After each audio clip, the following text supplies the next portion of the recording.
नमस्कार, मैं हूं आपके साथ सिरांधा और आप देख रहे हैं कुछ तो है। त्रिपुरा के सफर के दौरान हमें पुराणों से जुड़ी एक और कहानी का पता चला। हमें बताया गया कि यहाँ पर एक और जगह है जिसके बारे में देश के बहुत कम लोग ही जानते हैं। इस जगह बहुत से पर्वत हैं और हर पर्वत में देवी देवताओं की मूर्तियां उकेरी हुई हैं। आश्चर्य की बात है कि शिव पुराण में भी कुछ ऐसी ही कहानी का जिक्र हुआ है, जिसमें कहा गया है कि महादेव शिव के श्राप की वजह से तमाम देवी देवता उन पर्वतों में मूर्ति के रूप में स्थापित हुए थे। तो चलिए आज हम आपको लेकर चलते हैं महादेव शिव के उस अदृश्य लोक के सफर पर। कभी कभी इंसान किसी ऐसी जगह पर पहुंच जाता है जहां वो खुद को बहुत बौना, बहुत छोटा महसूस करता है। नमस्कार, मेरा नाम सुहेल है और जितने सवाल आपके जहन में है उतने ही सवाल हमारे दिमाग में भी हैं। आखिर ये मूर्तियां इस जंगल के बीचों बीच कहां से आई? ये किसी इंसान ने बनाई है या फिर इसके पीछे खुद भगवान है? आखिर कौन था जिसने यहाँ पर इतनी आराधना की? आखिर किसकी पूजा होती थी? आखिर क्यों ये मूर्तियां इस जंगल के बीचों बीच मौजूद हैं? यहाँ पर कौन आता था, कौन रहता था, कौन यहाँ पर इन मूर्तियों की पूजा करता था? इन्हीं सवालों को तलाशने के लिए हम आए हैं ऊनाकोटी। लेकिन ऊनाकोटी के सवालों के जवाब हमको यहाँ नहीं मिलेंगे। हमको अगरतला से यहाँ तक का सफर करना है। वो सफर भी देखिए। मंजिल थी ऊनाकोटी, जो त्रिपुरा की राजधानी अगरतला से 150 किलोमीटर दूर है। हम जिस कहानी की तलाश में निकले थे उसके बारे में शायद न आप कुछ जानते होंगे न हमने कुछ सुना था। इसलिए वहां जाने से पहले ऊनाकोटी की पौराणिक और ऐतिहासिक कथा को समझना जरूरी था। हमने अगरतला में कुछ ऐसे लोगों से मुलाकात की जो ऊनाकोटी के बारे में बहुत कुछ जानते थे, जिन्होंने बताया कि ऊनाकोटी की कहानी को समझना है तो स्थानीय भाषा में ऊनाकोटी का मतलब भी समझना होगा। ऊनाकोटी का मतलब ये है 1 लेस देन 1 करोड़। ऊनाकोटी मतलब ये है 1 कम 1 करोड़। कोटि यानी करोड़ और ऊना यानी 1 कम, मतलब 1 करोड़ में 1 कम।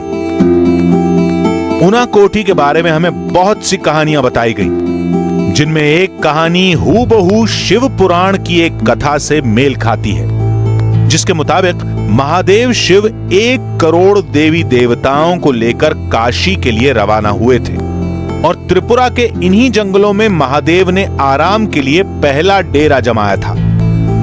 कथा के मुताबिक महादेव ने देवताओं को निर्देश दिया कि अगले सूर्योदय से पहले सफर दोबारा शुरू करेंगे। अगली सुबह भगवान शिव सफर के लिए तैयार थे, लेकिन बाकी देवता अब भी आराम कर रहे थे।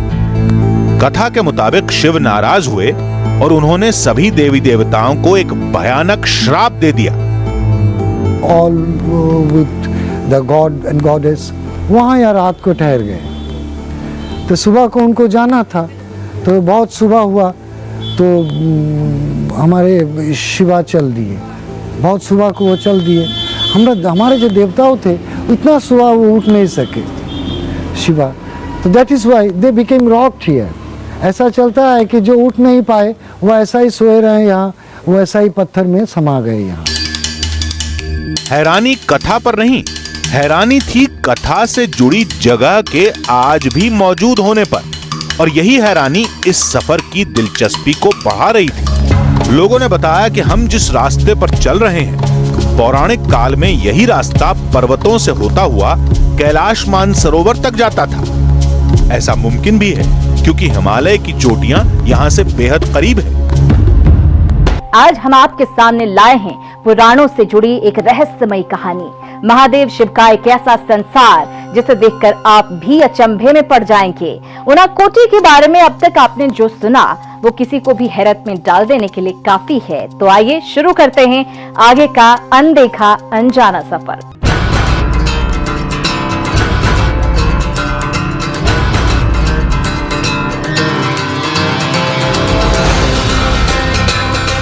जो अब तक पुराणों में पढ़ते रहे, जो अब तक किस्से कहानियों में सुनते रहे, शिव के श्राप से देवी देवताओं के पत्थर में बदल जाने की कथा जैसे हमारी आंखों के सामने मौजूद थी।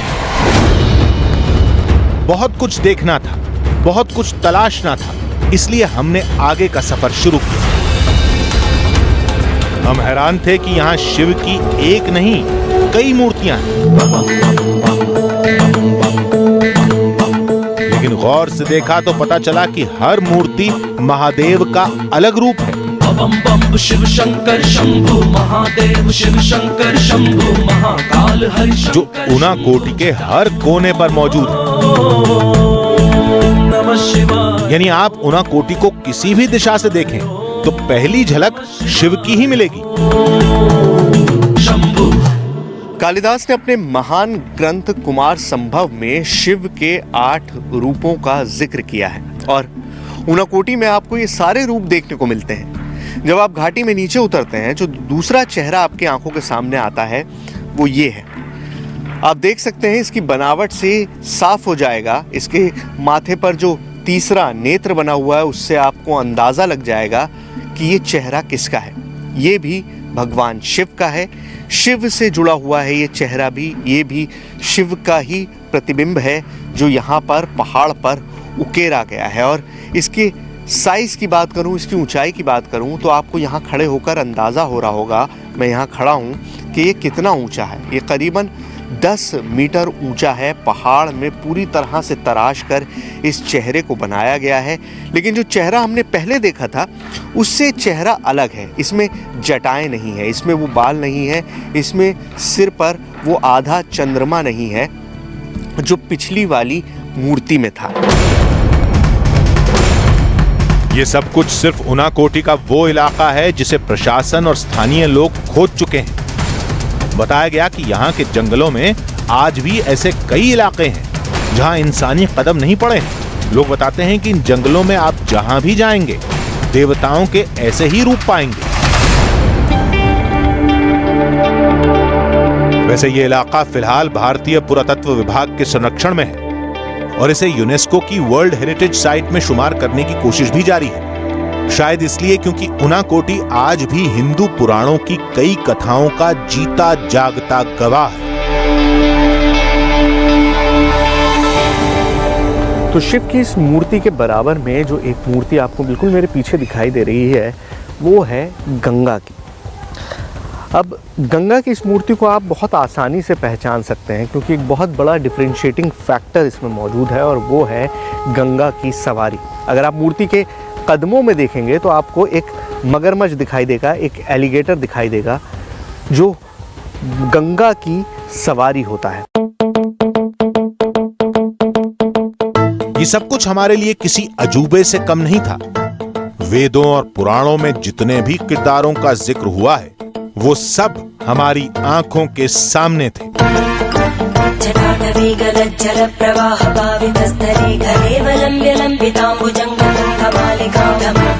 कुछ मूर्तियां पहचान में आती हैं तो कुछ ऐसी भी हैं जिनसे जुड़ी कहानियों को समझ पाना बहुत मुश्किल है। ऊनाकोटी के इस शिव संसार को पहली बार टीवी कैमरे पर कैद करने की बेकरारी में हम आगे बढ़ते रहे।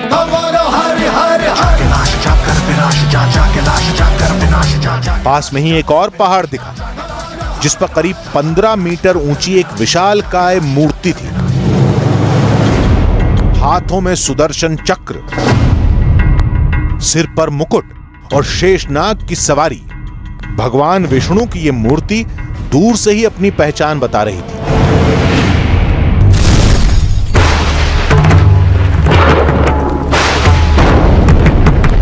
लोग मानते हैं कि शिव के श्राप के बाद भगवान विष्णु भी पत्थर रूप में हमेशा के लिए ऊनाकोटी में विराजमान है। तो यहाँ पर शिव की मूर्तियां तो आपने बहुत देख ली, लेकिन ये देखिए यहाँ पर विष्णु की मूर्ति भी मौजूद है और इस मूर्ति की भी बनावट खास है। ये चतुर्भुजी है, मतलब इसके भी 4 हाथ हैं और साथ में इसका डेकोरेशन देखिए। गले में पहना हुआ हार देखिए, कानों में पहने हुए कुंडल देखिए। ऊनाकोटी का ये इलाका कई किलोमीटर के दायरे में फैला है। आसपास घने जंगल हैं, कुछ इलाकों के बारे में यहाँ के लोग जानते हैं, तो कुछ ऐसे भी हैं जहां आज तक कोई नहीं पहुंचा। हमने फैसला किया कि यहां तक आए हैं तो उनाकोटी की हर तस्वीर को खंगाला जाए। 100 साल पहले तक ये मंजर लोगों की आंखों से ओझल था, क्योंकि उनाकोटी पहुंचने का कोई रास्ता नहीं था। आपने देखा पहाड़ों से घिरी हुई घाटी है जहां पर चारों तरफ जंगल है। अब यहाँ पर रास्ते बना दिए गए हैं, इन पहाड़ों को काट के जगह जगह सीढ़ियाँ तैयार कर दी गई हैं, जिनसे चलकर आप पहाड़ में एक जगह से दूसरी जगह जा सकते हैं। एक मूर्ति जहाँ बनी हुई है वहाँ से दूसरी जगह पर आप आ सकते हैं। लेकिन ज़रा वो ज़माना सोचिए जब यहाँ पर ना कोई रास्ता था, ना ये सब सीढ़ियाँ थीं, ना इस तरह का कोई भी और तरीक़ा था जहाँ पर लोग चल फिर सकते। तो लोग किस तरह से यहाँ पर आए होंगे। लेकिन उससे भी बड़ा सवाल ये है कि जिन लोगों ने, अगर हम ये मान लें कि इंसानों ने बनाई है, तो जिन लोगों ने ये मूर्तियाँ बनाई होंगी वो यहाँ तक कैसे पहुँचे होंगे और यहाँ पहुँचकर किस तरह से उन्होंने पहाड़ को चीरकर इन मूर्तियों को बनाया होगा।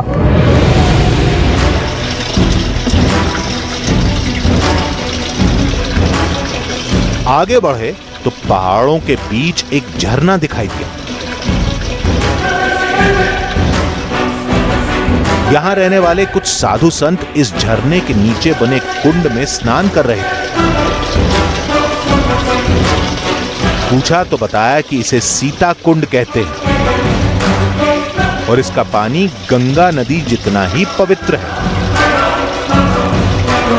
हिंदू रीति रिवाजों में पानी से नहाना, स्नान करना बहुत पुण्य माना जाता है और इसकी ख़ास तारीखें होती हैं, ख़ास जगहें होती हैं। आपने गंगा के बारे में सुना होगा, लेकिन उनाकोटी में भी एक ऐसी ही जगह मौजूद है।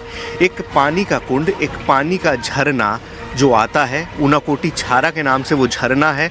और उस झरने का पानी जहाँ जमा होता है उसे सीता कुंड कहा जाता है। और मान्यता ये है कि इस कुंड में नहाने से सारे पाप धुल जाते हैं, ख़त्म हो जाते हैं। लेकिन बड़ी बात यह है कि आज तक ये नहीं पता चल पाया कि पानी जो है उनाकोटी छारा का, वो आता कहाँ से है। बहुत से लोग मानते हैं कि इसका सीधा ताल्लुक गंगा से है। ये गंगा का पानी है और गंगा के पानी की तरह ही ये पवित्र है।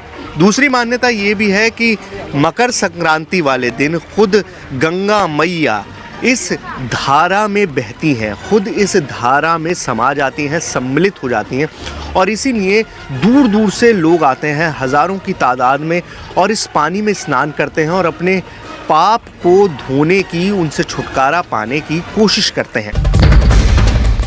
उनाकोटी की इस घाटी में ये अपनी तरह का इकलौता शिवलिंग है। ये चतुर्मुखी शिवलिंग है और हमने सुना है एक नागा बाबा के बारे में जो शेर पर सवार होकर इस शिवलिंग की पूजा करने आते थे।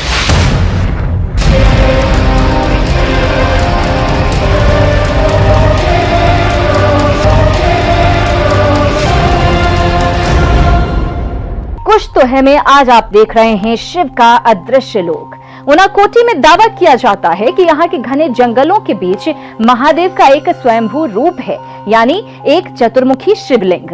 ये शिवलिंग कितना पुराना है इसका सटीक अंदाजा भारतीय पुरातत्व विभाग को भी नहीं है। लोगों का दावा है कि उस शिवलिंग के पास हर रोज एक रहस्यमय साधु को देखा जाता है। लोग कहते हैं कि वो साधु शेर पर सवार होकर आता है और शिव की आराधना के बाद जंगल में कहीं गायब हो जाता है। इस रहस्य को समझने के लिए हमारी टीम उनाकोटी के घने जंगलों की तरफ निकल पड़ी। शिव का एक स्वयंभू रूप, शेर पर सवार होकर आता कोई साधु और सदियों से जारी शिव की एक रहस्यमय आराधना। समझ में नहीं आया कि इस दावे पर यकीन करें या सिर्फ दंत कथा समझकर खारिज कर दें। फिर सोचा कि जब यहां तक आए हैं तो उस कहानी को देखने में हर्ज क्या है। इसलिए हम निकल पड़े उनाकोटी के पास उस घने जंगल की ओर जिसका नाम है शिवबाड़ी। यहां आए तो पहली मुलाकात इस ऊंची शिला से हुई। पास जाकर देखा तो हम भी हैरत में पड़ गए, क्योंकि यह शिला नहीं बल्कि शिव की एक विशाल मूर्त थी, जिसका बहुत बड़ा हिस्सा अब जमीन के नीचे दबा हुआ है। तो अब आप जो देखने जा रहे हैं वो शायद टेलीविजन पर किसी ने कभी नहीं देखा होगा, क्योंकि मेरा दावा है यहाँ तक कोई कैमरा कभी पहुँचा ही नहीं होगा। आपके सामने पहाड़ पर बना हुआ एक पत्थर है और उस पत्थर में ख़ास क्या है आप अपनी आंखों से देखिए। अगर आप गौर से देखेंगे तो आपके सामने आकृतियाँ उभरनी शुरू हो जाएंगी। सबसे पहले ये चेहरा देखिए, इसमें आँख मौजूद है, ये मुंह है और साथ में ये फन निकला हुआ है और जाहिर है ये सांप है। ये सांप की पूरी बॉडी इसी तरह से गई हुई है और यहाँ से सांप घूमता हुआ इस पूरे पत्थर के चारों तरफ फैला हुआ है और ये पूरा घूम के वापस यहाँ आ जाता है। ये एक सांप नहीं है, इस तरह के कई सांप हैं जो इस पत्थर के चारों तरफ लिपटे हुए हैं। इस जगह का नाम शिवबाड़ी है। शिवबाड़ी का भी कनेक्शन जाहिर है शिव से होगा और इसीलिए यहाँ पर ये पत्थर मौजूद है जिस पर सांप की आकृतियाँ हैं। ये देखिए, सांप की पूंछ है और इस पूंछ के पीछे पूरी बॉडी है जो जा रही है। एक दूसरे में ये सांप लिपटे हुए हैं और आप गौर से देखेंगे तो आपको और चीज़ें दिखाई देनी शुरू हो जाएंगी। जैसे यहाँ पर ये बीड्स बनी हुई हैं, मोती से बने हुए हैं। इसके नीचे ये डिज़ाइनर कुछ बना हुआ है, कोई ज्योमेट्रिक डिज़ाइन, और ये नाग लग रहा है, जैसे नाग का मुंह उस तरफ से मुड़ा हुआ। आपने नाग का हुड अगर देखा हो, फन देखा हो, तो ये नाग के फन जैसा लग रहा है। और वापस घूम के ये फिर इसी तरह से ये पूरा इतना बड़ा पत्थर है जो इस पहाड़ पर टिका हुआ है, यहाँ पर रखा हुआ है। मुझे लगता है कि ये पत्थर जो हमें जो दिख रहा है उससे कहीं ज़्यादा गहरा है और मेरे हिसाब से ये शायद एक और मूर्ति है जो यहाँ ज़मीन में दबी हुई है और उसका सिर सिर्फ हमको दिखाई दे रहा है और हमको ये सांप की आकृति दिखाई दे रही है, सांप का फन दिखाई दे रहा है। आप इधर भी देखेंगे तो इधर भी आपको सांप की बॉडी दिखाई देगी, पूरा स्केल दिखाई देगा। सांप की जिस्म पे जिस तरह से बना हुआ होता है उसी तरह का वो पूरा आपको दिखाई देगा। तो ये पूरा का पूरा यहाँ पर है और इसको अगर और निकाला जाए तो कोई बड़ी बात नहीं होगी कि यहाँ पर एक पूरी मूर्ति निकल आए। इसी तरह की बहुत सारी चीज़ें हैं जो यहाँ बिखरी हुई हैं जिनका ताल्लुक़ है शिव से और शायद इसीलिए इस जगह को माना जाता है कि शिव खुद यहाँ पर मौजूद थे। अब बारी थी शिव के उस स्वयंभू रूप को देखने की, जिसकी तलाश में हम इन वीरान रास्तों पर निकल पड़े। करीब 2 किलोमीटर के पैदल सफर के बाद शायद हमारी मंजिल सामने मौजूद थी। काफी देर तक हम इस आकृति को समझने की कोशिश करते रहे। फिर समझ में आया कि इस शिला पर 4 चेहरे बने हुए हैं और इसका आकार भी शिवलिंग जैसा ही है। शिवलिंग पर सिंदूर लगाया गया है, यानी कुछ लोग आज भी इसकी आराधना के लिए आते हैं। ऊनाकोटी की इस घाटी में ये अपनी तरह का इकलौता शिवलिंग है। आप देख सकते हैं कि 4 मुख हैं, ये चतुर्मुखी शिवलिंग है और इस पूरी घाटी के बीचों बीच ये शिवलिंग मौजूद है। अगर आप इधर देखेंगे तो चारों तरफ इसके इतना घना जंगल है जहाँ पर सूरज की रोशनी भी नीचे नहीं आती। आप देखिए इस वक्त दोपहर का टाइम है, चारों तरफ सूरज है और यहाँ पर आपको लगेगा जैसे झुरमुटा है, अंधेरा है, क्योंकि जंगल इतना घना है, इतने पेड़ पौधे हैं कि यहाँ पर सूरज की रोशनी भी नीचे नहीं आती। और उसके बीचों बीच ये चतुर्मुखी शिवलिंग मौजूद है जिसकी आराधना यहाँ आने वाले योगी करते हैं। हमने सुना है एक नागा बाबा के बारे में, एक ऐसे नागा बाबा के बारे में जो शेर पर सवार होकर इस शिवलिंग की पूजा करने आते थे। लोगों ने उनको अपनी आंखों से देखा है और ऐसे बहुत सारे लोग हैं जो ये दावा करते हैं कि उन्होंने शेर पर सवार उस नागा बाबा को खुद देखा है। क्या वाकई लोगों का दावा सच्चा है? क्या वाकई कोई साधु शेर पर सवार होकर यहां आता है? इस दावे को परखने के लिए हमने काफी देर तक यहां इंतजार किया, लेकिन घंटों बाद भी ये इंतजार ही रह गया। कई जानकारों का अनुमान है कि ऊनाकोटी की ये मूर्तियां 8वीं शताब्दी में यहाँ के राजाओं ने बनवाई थी। राजा निर्वासित होके, एग्जाइल्ड होके अपना लोगों के साथ, अपना साथियों के साथ, अपना जितना आर्म फोर्सेस है, अपना जितना मंत्री परिषद है, उन लोगों के साथ इधर आए और छुपा के रहे। बहुत दिन गुजरे और इसी टाइम क्या करें, उनका लोगों ने ये सारे वो कार्विंग मूर्त वगैरह उधर बनाए थे। हालांकि कई इतिहासकार ऐसे भी हैं जो यहाँ की दंत कथाओं को ही हकीकत मानते हैं।